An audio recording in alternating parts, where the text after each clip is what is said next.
Ladies and gentlemen, today we are forced to stare into a brutal truth. One that West Bengal's daughters have been living with every day. A state that once prided itself on intellect, culture and conscience have become a place where women fear for their safety, their dignity and even their lives. This did not happen overnight, nor by accident.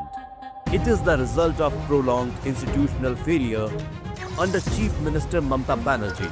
The warning signs have been visible for years. After the 2021 assembly elections, violence spread across the state. What followed was not limited to political clashes or vandalism. Reports emerged of nearly 7,000 women molested by TMC cadres. An assault not just on women but on the idea of safety itself. The machinery of the state appeared paralyzed, unwilling or unable to protect those most vulnerable. And then came the horror that shook the conscience of the nation. A 31-year-old female doctor was found raped and murdered inside Kolkata's RG Medical College and Hospital. Her body was found in the seminar hall, a place of learning turned into a crime scene.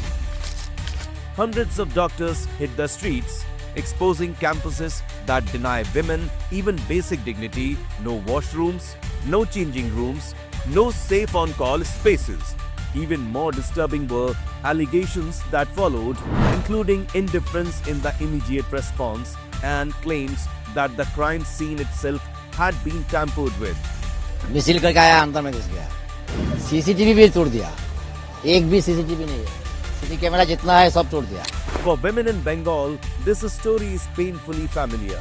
After the violence comes fear, after fear comes silence, and then, as the guard alleges, even the evidence is erased.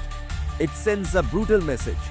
Your suffering will be questioned, your truth will be unprotected, and justice will have to fight its way through deliberate neglect. RG was not an exception. In Sandesh Khali, women came forward with harrowing accounts of sexual exploitation, naming powerful local leaders and their associates. Their courage briefly pierced the silence, but the official response raised more questions than answers. Limited custody, temporary suspensions, and a visible reluctance to pursue the matter with urgency sent a clear signal about priorities. And Bengal has seen this before. In Kamduni, a young woman was raped and murdered while returning home from college, and what followed stretched on for years. The brutality of the crime was compounded by the long, painful wait for closure as her family and the public watched justice moved at a pace that felt unbearably slow. For women across Bengal, Kamduni became more than a case name. It became a reminder of how vulnerable a woman's life can be and how uncertain the road to justice is after violence has already taken everything. That sense of insecurity did not remain confined to one village or one courtroom. It settled into daily life. Women learned to be conscious, to measure their movements, to live with the awareness that safety is fragile and accountability is never guaranteed.